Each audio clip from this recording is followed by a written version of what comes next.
이 시간 예배 자리로 나오신 여러분에게 하나님의 평화와 기쁨이 함께 하시기를 축복합니다.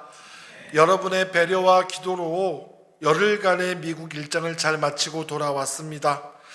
이번 일정 가운데 여러 가지 예배도 있었고 그리고 회의도 있었고, 그렇지만 저에게 가장 기억에 남는 걸 꼽는다면 책에서만 보았던 브루더호프 공동체를 방문한 일이었습니다.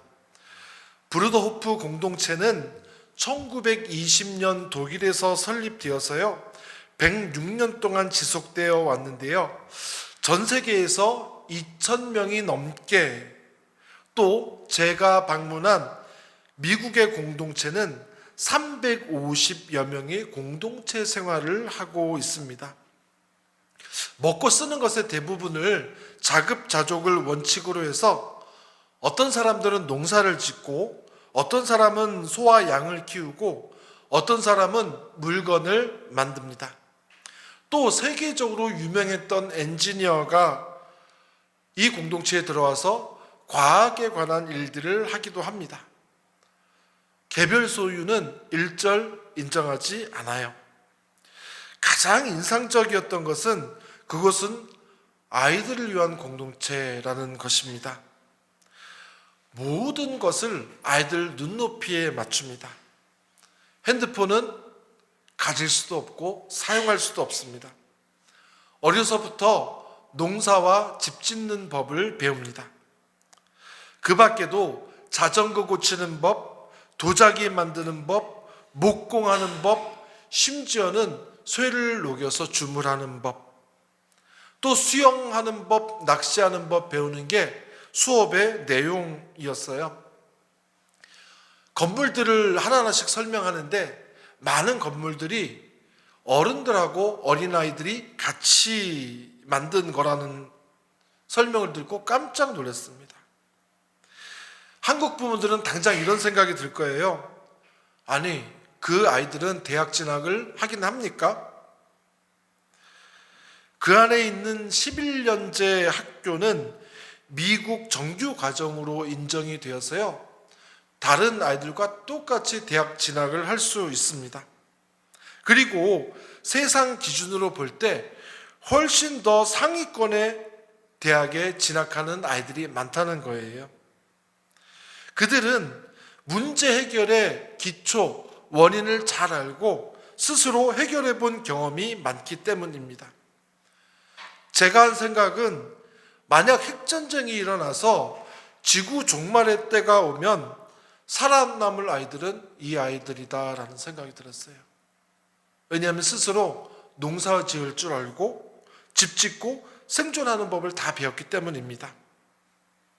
그런데 이들 공동체의 배경은 기독교 정신이에요. 무소유, 비폭력, 조건 없는 용서를 실천하기 위해서 했습니다. 그 안에 대장간이 있어요. 작은 대장간을 갔는데 벽에 총이 걸려 있는 거예요. 그래서 아니 비폭력인데 왜 총이 걸려 있습니까? 물어보니까 이렇게 설명을 했습니다. 칼을 쳐서 보습을 만들고 창을 쳐서 낫을 만들라는 성경의 말씀을 실천하기 위해서 총을 모아서 녹이고 농사도구로 만든다라는 거예요.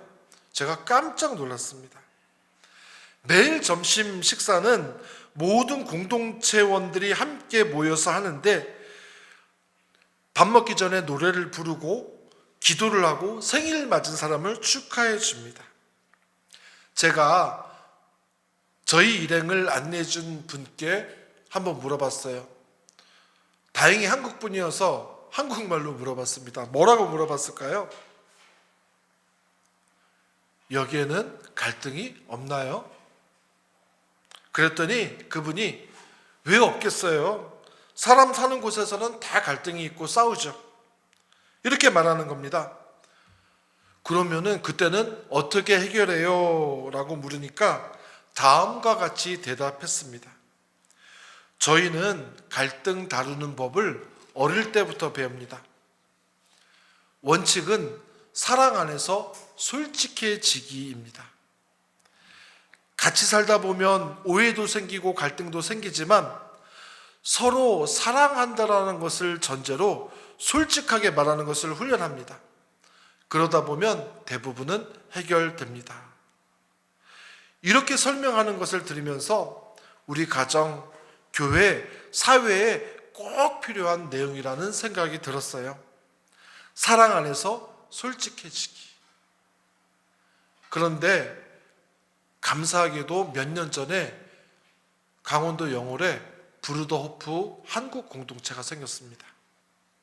나중에 우리 교우들과 꼭 한번 같이 방문하면 좋겠다는 생각이 들었어요. 오늘은 어버이 주일입니다. 어버이 주일은 감사의 날입니다만 동시에 마음이 복잡한 사람도 많은 날이에요. 이미 부모님이 다 돌아가셨거나 부모님과 관계가 어렵거나 상처가 있는 사람은 어버이 주일 혹은 어버이날이 부담스럽게 느껴지기도 합니다. 예전에 사역했던 교회에 한 자매가 있었어요. 친구의 인도로 교회에 나오고 열심히 신앙생활을 했는데 어느 순간 더 깊은 단계로 나가지 못하는 겁니다. 제가 상담하면서 그 이유를 알게 되었는데요. 하나님 아버지 때문이었어요.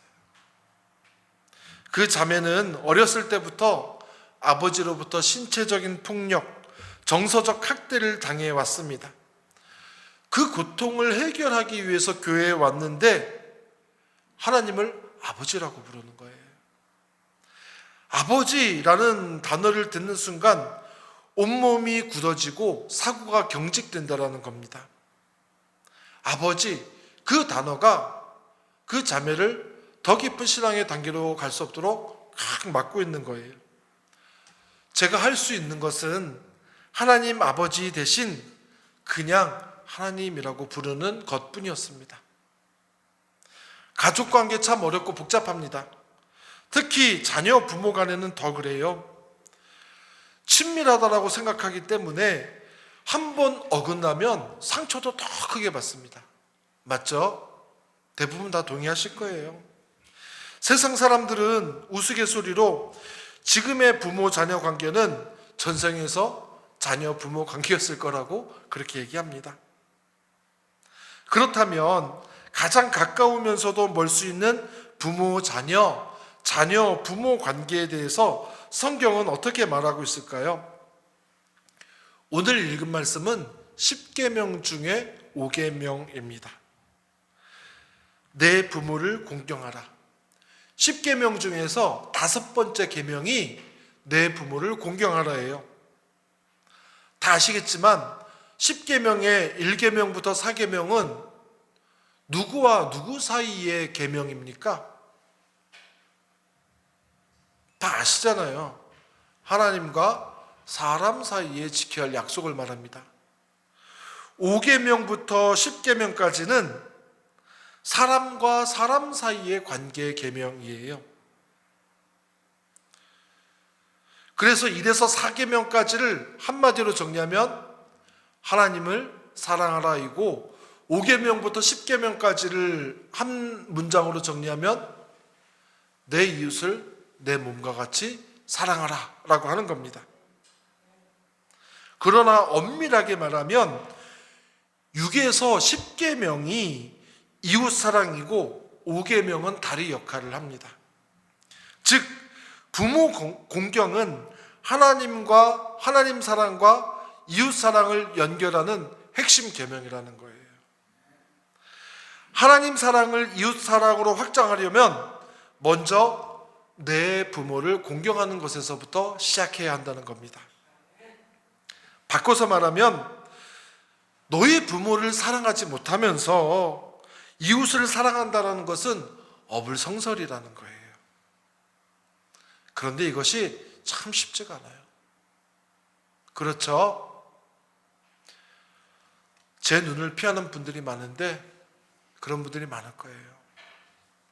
공경으로 번역한 히브리어 카베드는 무겁게 여기다, 귀히 여기다라는 단어, 그런 뜻입니다.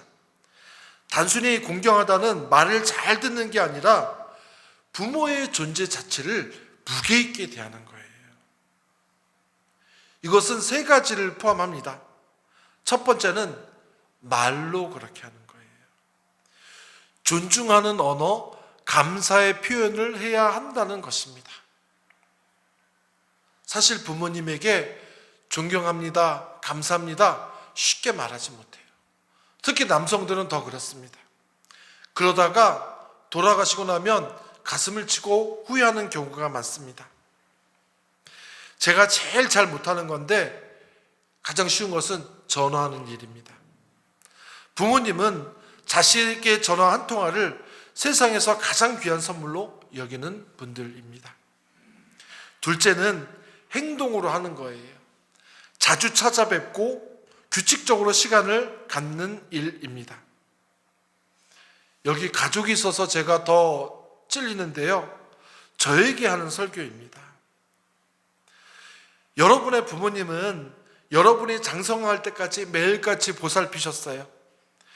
이제 부모님이 돌아가실 때까지 매일은 아니어도 매달 혹은 1년에 몇 번이라도 규칙적으로 만나서 시간을 보내시기 바랍니다. 다시 말씀드리지만 이것은 저에 대한 권면이에요. 셋째는 마음으로 하는 겁니다. 말로 하고 행동으로 하고 마음으로 하는 거예요. 형편이 안 될 때도 있어요. 돈이 없으면 효도 못한다 그런 얘기도 많이 하잖아요. 그렇지만 제일 중요한 것은 마음입니다. 예수님이 부모님 공경에 대해서 딱 한 군데에서 말씀하셨어요. 어디서 말씀하셨는지 아세요? 아예 오늘은 입을 안 열기로 작심을 하고 오셨나 봐요. 십자가 위에서였어요. 십자가 위에서 고통을 당하시는 중에도 사랑하는 제자 요한에게 자신의 어머니 마리아를 부탁한다 라고 그렇게 말씀하셨어요. 공경은, 부모님 공경은 형편이 좋을 때만 하는 것이 아닙니다.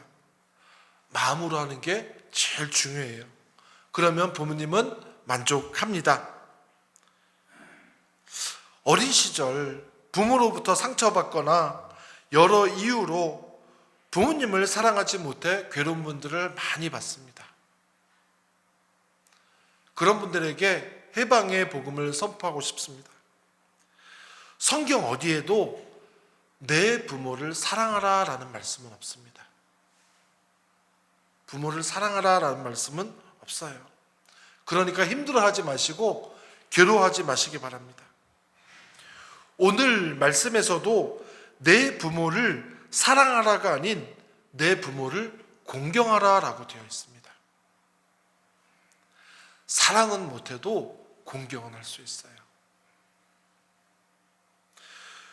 공경하라 라는 말씀은 이렇게 이해되더라고요. 부모가 살아온 그 세월을 이해해 드리는 것이다. 어떨 때 우리 어머니 보면, 아버님은 돌아가셨으니까 어머니 보면 정말 이해가 안 되고 동의도 안 되고 어떨 때는 밉기까지 하더라고요. 그런데 시간이 지나면서 저도 아이들을 키우잖아요. 그러니까 부모님이 살아온 그 당시에 시대의 환경들을 생각하게 됩니다. 그거 생각하니까 이해되는 부분이 많아요. 제 부모님 세대들은 대부분 4남매에서 8남매 정도를 낳으셨습니다. 끼니를 걱정해야 하는 절대 빈곤의 상황에서 사는 것 자체가 경쟁이었고 인생은 놀이터가 아니라 전쟁터였습니다. 자신과 같은 빈곤을 물려주지 않기 위해서 그 없는 환경에서도 아이들 교육에 신경 썼습니다. 찬물에 밥을 말아먹고 양말을 기워 신으면서도 아이들 공부하고 밥 먹는 거 보면 세상을 다 가진 것 같았을 거예요. 제가 아이들 키워보니까 이제 그 마음을 조금은 알겠어요. 부모님이 살아온 그 세월을 이해해 드리는 것, 그 정도면 된다고 성경은 우리에게 가르치고 있습니다. 오늘 읽은 에베소서 말씀도 그 연장선상이에요. 1절에 보면 자녀된 이 여러분, 주 안에서 여러분의 부모에게 순종하십시오. 이것이 옳은 일입니다 라고 되어 있습니다. 순종하래요. 여기서 순종이라는 헬라어 단어를 찾아보니까 휘파쿠오라고 하는데, 단어 그대로 직역하면 아래에서 듣다입니다. 순종은 억지로 복종하는 게 아니라 귀를 기울여서 듣는 태도입니다. 예수님이 하나님의 말씀에 순종했다라고 할 때 그 순종은 십자가에서 죽으심을 뜻합니다. 예수님은 하나님의 뜻에 귀를 기울였고 마침내는 그 뜻에 순종하여서 죽으셨습니다. 즉, 순종은 예수님의 성품에 참여하는 것을 말해요. 부모님의 말씀이 때로는 이치가 안 맞고 한 말 또 하고 한 말 또 하고 나와 생각이 다르더라도 귀 기울여 들으시기 바랍니다. 그것은 우리가 예수님, 하나님의 성품에 참여하는 통로가 되는 것이기 때문입니다. 2절 3절 말씀, 내 부모를 공경하라고 하신 계명은 약속이 딸려있는 첫째 계명입니다. 내가 잘되고 땅에서 오래 살 것이다 하신 약속입니다 라고 되어 있습니다. 에베소서에서는 내 부모를 공경하라, 이 계명이 약속이 딸려있는 첫 계명이라고 말씀하셨어요. 부모를 잘 공경하면 잘되고 땅에서 오래 살 것이다, 장수할 것이다 라고 설명을 달아 놓았다는 거예요. 그런데 우리가 잘 되는 것을 땅에서 돈 많이 버는 것으로, 성공하는 것으로, 또 장수를 효도하면 오래 사는 것으로 그렇게 이해하면 안 됩니다.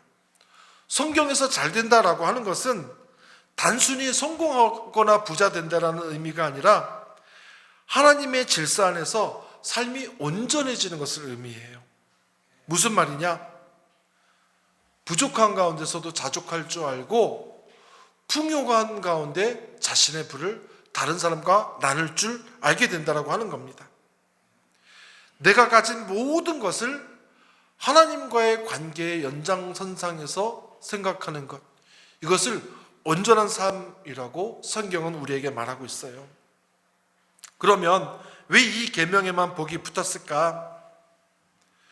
부모를 공경하는 사람은 권위를 인정하는 사람입니다. 부모를 공경할 줄 아는 사람은 감사를 아는 사람입니다. 그런 사람들은 공동체를 건강하게 만들고 하나님도 기쁘게 합니다. 부모를 공경한다는 것은 단순한 윤리가 아니에요. 5번째 계명입니다. 계명은 뭐예요? 하나님의 명령입니다. 부모를 공경하라라고 하는 것은 하나님의 명령에 순종하는 신앙 행위입니다.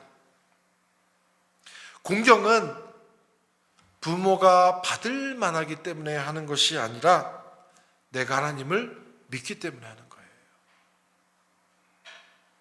그래서 에베소서 말씀에서는 주 안에서라고 붙어 있습니다.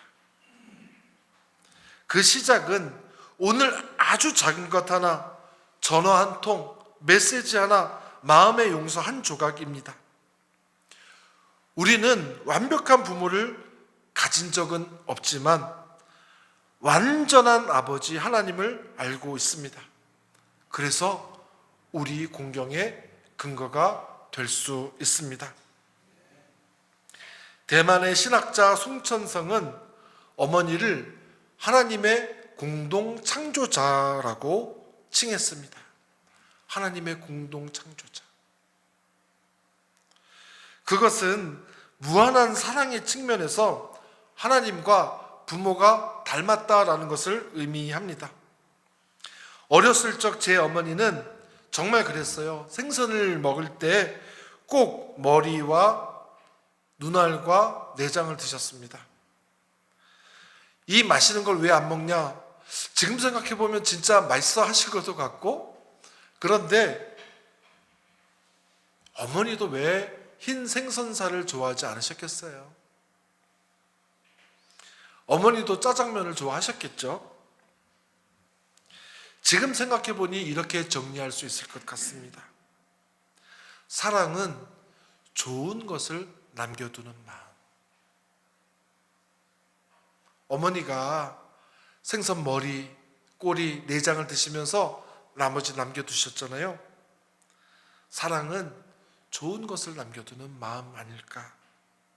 오늘 어버이 주일에 부모님을 통하여서, 부모 공경을 통하여서 하나님 사랑에 접속할 수 있는 저와 여러분이 다 되시길 간절히 축원합니다. 기도하겠습니다.